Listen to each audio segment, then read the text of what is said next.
দ্রুত নির্বাচনের পক্ষে বিএনপির কোনো যুক্তি নেই। গায়ের জোরে কথা বলছে। যেহেতু কোনো যুক্তি নেই, কোনো রিজন নেই, লজিক নেই। আবার দেখেন গায়ের জোরটা কোন জায়গায়। জাতীয় নির্বাচন দ্রুত চায়, কিন্তু স্থানীয় সরকার নির্বাচন, ছাত্র সংসদ নির্বাচন তা আবার চায় না। কতটা অযুক্তি বোঝাই যায়। যেহেতু কোনো যুক্তি নেই, বিএনপি অঘটন ঘটাতে পারে বাংলাদেশে। তখন আপনারা অবাক হবেন, কি অঘটন? যুক্তি থাকলে যুক্তি দিয়ে রাজনীতি করবে। আপনার পলিটিক্যাল অবস্থানের পক্ষে যদি কোনো যুক্তি থাকে, আপনি সেটা নিয়ে জনগণের কাছে যাবেন, জনগণকে সংগঠিত করবেন, আপনার দাবি দেওয়ার যুক্তি দিয়ে জনগণকে সাথে নিয়ে আদায় করার চেষ্টা করবেন। কিন্তু আপনার অবস্থানের পক্ষে যখন কোনো যুক্তি থাকবে না, তখন আপনি ঘাটতারামি করবেন, গায়ের জোরে কথা বলার চেষ্টা করবেন, তখন আপনি দেশে নাশকতা করবেন, সরকারকে ব্যর্থ করার জন্যে স্যাবোটাজ করবেন, কৃত্রিম সিন্ডিকেট তৈরি করবেন, চাঁদাবাজি বাড়িয়ে দিবেন, যাতে জনগণ মনে করে সরকার ব্যর্থ, এই সরকারকে সরে যাওয়া উচিত নির্বাচন দিয়ে। এই জন্য দর্শক, বিএনপি অঘটন ঘটাতে পারে, নাশকতা করতে পারে, এমনকি আওয়ামী লীগকে সাথে নিয়েও এই সরকারকে ব্যর্থ করার জন্য ষড়যন্ত্র করতে পারে।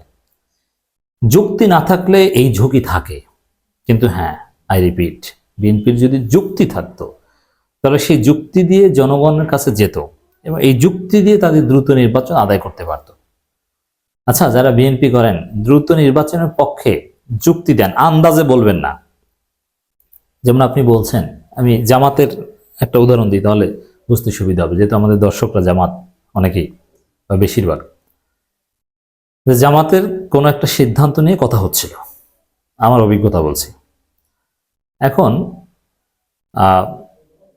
কর্মীরা প্রশ্ন করেছে যে এটা কোনো সিদ্ধান্ত হলো, এটা ভুল, এটা হতে পারে না, এটা অযৌক্তিক। তখন জামাতের দায়িত্বশীলদের পক্ষ থেকে জবাব দেওয়া হলো যে দায়িত্বশীলরা অনেক আলাপ আলোচনা করে হিসাব নিকাশ করে এই সিদ্ধান্ত নিয়েছে। তখন আমার কাছে বিষয়টা আসলো, আমি বললাম যে দায়িত্বশীলদের সিদ্ধান্ত যে ভুল, এটা তারা নিজেরাই মেনে নিয়েছে। কিভাবে? কর্মীরা প্রশ্ন করেছে, তারা প্রশ্ন তুলেছে যে এই সিদ্ধান্ত ভুল, আর দায়িত্বশীলরা এই সিদ্ধান্ত যে সঠিক তার পক্ষে কোনো যুক্তি দিতে পারেনি। তারা বলছে যে দায়িত্বশীলরা হিসাব নিকাশ করে সিদ্ধান্ত নিয়েছে।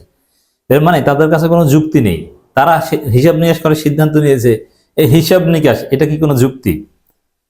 এর মানে অন্ধ আনুগত্য চাচ্ছে যে আমি দায়িত্বশীল, আমি নেতা, আমি বলেছি অতএব এটা মানো, এখানে যুক্তি খুঁজো না।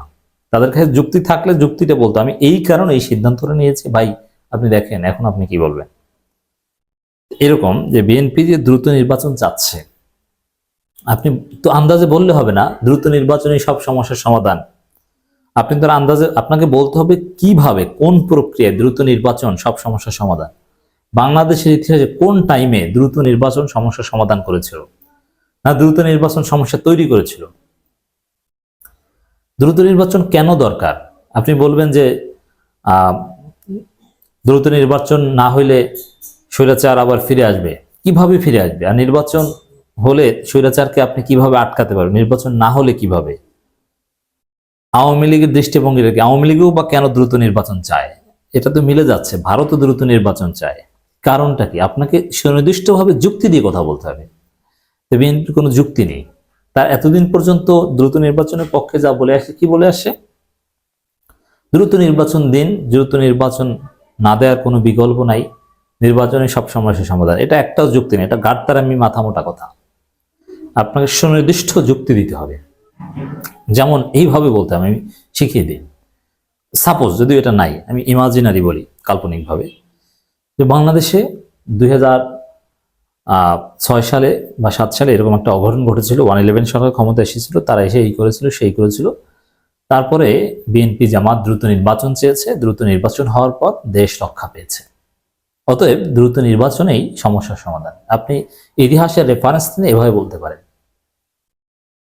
কিন্তু না। আসলে কি বাস্তবতা হচ্ছে, 2008 সালে যে নির্বাচন হয়েছিল, সেই নির্বাচনের মধ্য দিয়ে দেশ স্বৈরাচারের দিকে যাত্রা করেছিল, ভারতের খপ্পরে পড়েছিল, দেশপ্রেমী নেতাদের হত্যা করা হয়েছিল। বাংলাদেশের ইতিহাস সবচেয়ে 15 বছরে কলঙ্কজনক অধ্যায়ে শুরু হয়েছিল 2008 সালের নির্বাচনের মধ্য দিয়ে। এবং নির্বাচন বাংলাদেশের সবচেয়ে কলঙ্কজনক অধ্যায় সূত্রপাত করেছিল, কোনো সমস্যা সমাধান করেনি। এই জন্য সংস্কার ছাড়া নির্বাচন হতে পারে না, কোনো যুক্তি নেই। আর নির্বাচন কেন 2028 সালে হওয়া উচিত, এর পক্ষে আপনাকে 1000 যুক্তি দিতে পারে জায়গায় দাঁড়িয়ে, রেফারেন্স দিয়ে একেবারে বৈজ্ঞানিক উপায়, সায়েন্টিফিক রিজন দিতে পারি, অখণ্ডনীয়, আপনি এটা রিফিউট করতে পারবেন না। তো যেহেতু বিএনপির যুক্তি নেই, এই কারণে অঘটন ঘটাতে পারে, দেশে নাশকতা করতে পারে, আওয়ামী লীগের সাথে মিলে সরকারকে ব্যর্থ প্রমাণ করার চেষ্টা করতে পারে। ওরকমই খন্দকার মোশাররফ হোসেনের মতো একজন মেধাবী মানুষ, তিনিও উল্টোপাল্টা কথা বলছেন, কোনো যুক্তি নেই। দ্রুত নির্বাচন দিয়ে জনপ্রতিনিধির কাছে ক্ষমতা হস্তান্তর করুন। কেন দ্রুত নির্বাচন দিয়ে জনপ্রতিনিধির কাছে ক্ষমতা হস্তান্তর করবে? যারা জনপ্রতিনিধি হবে তারা কারা, তারা যে ভালো তার গ্যারান্টি কি, তারা যে দেশটাকে সুন্দরভাবে চালাবে, তারা যে আওয়ামী লীগের মতো হয়ে উঠবে না তার নিশ্চয়তা কি? এই প্রশ্নগুলোর কিন্তু কোনো জবাব নেই। অন্তর্বর্তী সরকারকে গণ আন্দোলনের ফসল উল্লেখ করে চলমান সংকটের স্থায়ী সমাধানের জন্য দ্রুত একটি নির্বাচন দিয়ে নির্বাচিত জনপ্রতিনিধিদের কাছে ক্ষমতা হস্তান্তর করার আহ্বান জানিয়েছেন বিএনপি স্থায়ী কমিটির সদস্য ডক্টর খন্দকার মোশাররফ হোসেন। জাস্ট আহ্বান জানান, কিন্তু কোনো রিজন সাবমিট করতে পারেন না। তিনি বলেন, এই সরকার বেশি দিন ক্ষমতায় থাকতে পারবে না, তাদের যদি সম্মান নিয়ে ফিরতে হয় তাহলে নির্বাচিত জনপ্রতিনিধিদের কাছে ক্ষমতা হস্তান্তর করতে হবে। এখানেও কোনো যুক্তি নেই, থ্রেট, হুমকি দিচ্ছে, সম্মান নিয়ে ফিরতে হলে দ্রুত ক্ষমতা ছেড়ে দেন, এই তো হুমকি দিচ্ছে। এই হুমকি ধমকি দিয়ে বিএনপি এখন চলছে, যুক্তির রাজনীতির ধার ধারে না তারা। আপনি একটা যুক্তি বিএনপিদের বক্তব্য থেকে আমাকে একটু কমেন্টে লিখে দেন পারলে। নেই। খন্দকার মোশাররফ হোসেন বলেন, জিয়াউর রহমান একদলীয় শাসন বাতিল করে বহুদলীয় গণতন্ত্র প্রবর্তন করেছিলেন। হ্যাঁ, এখন কি আপনারা কি এখন বহুদলীয় গণতন্ত্র প্রবর্তন করবেন? কি বাংলাদেশ বহুদলীয় গণতন্ত্র নেই? ডক্টর ইউনূস সরকার আমলে যে গণতন্ত্র আছে এটা বাংলাদেশের ইতিহাসে বিরল। এত সুন্দর গণতন্ত্র কোনোদিন ছিল না। এদেশে বিদেশে অনেকের পছন্দ হয়নি বিদেশি, এরপর ষড়যন্ত্রকারীরা ষড়যন্ত্র করে তাকে হত্যা করেছে, এমনকি হত্যার পর তার মরদেহ পাহাড়ে লুকিয়ে রেখেছিল। যাক, এই ইতিহাস বর্তমানে প্রাসঙ্গিক কি আমি জানি না, না সেই নূহ নবী আমলের ইতিহাস চর্চা করে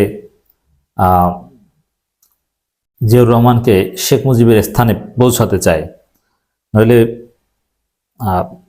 দোয়া দেখি না, দোয়া তেমন না, আল্লাহর কাছে দোয়া করবে তার চাইতে বেশি তাকে গ্লোরিফাই করা, এমনকি এমনভাবে গ্লোরিফাই করা যে অল ইন অল, এটা অশনির সঙ্গে। যাই হোক দর্শক, বিএনপি এখন যুক্তির ধার ধারে না, এই জন্য আমাদের সতর্ক থাকতে হবে। বিএনপি নাশকতা করতে পারে, অঘটন ঘটাতে পারে, সামনে বোমাবাজি করতে পারে, পেট্রোল বোমা কিংবা ককটেল, এটা তো তাদের পকেটে থাকে।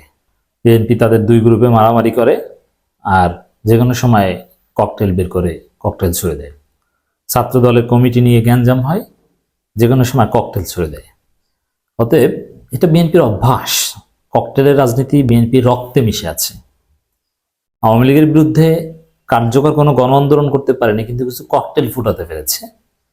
আর এখন আওয়ামী লীগ চলে যাওয়ার পর নিজেরা নিজেদের মধ্যে ককটেল বিস্ফোরণ ঘটাচ্ছে। যেখানে বিএনপির দুই গ্রুপে দ্বন্দ্ব, সেখানেই ককটেল।